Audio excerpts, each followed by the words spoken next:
પૂજ્ય શ્રી નાભાદાસજી કૃત શ્રી ભક્તમાલ એટલે કે ભક્તોના જે ચરિત્રોનું જે વ્યાખ્યાન છે તેના 9મા પદમાં શ્રી નાભાદાસજીએ હરિવલ્લભ એટલે કે ભગવાનના પ્રિય એવા 22 ભક્તોના ચરિત્રનું વર્ણન કર્યું છે. અને તેમાં એના એક પ્રિય ભક્તો છે એ છે પાંડવો.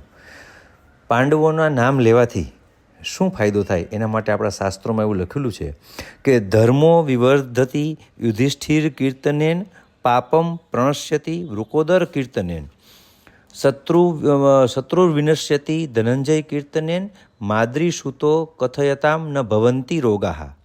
અર્થાત યુધિષ્ઠિરજીનું નામ લેવાથી ધર્મની વૃદ્ધિ થાય છે, વૃકોદર ભીમસેનનું નામ લેવાથી પાપ નાશ પામે છે, અને ધનંજય શ્રી અર્જુનજીનું નામ લેવાથી શત્રુઓનો વિનાશ થાય છે, અને માદ્રીના બંને પુત્રો નકુલ અને સહદેવનું નામ લેવાથી રોગો થતા નથી. જય સીતારામ.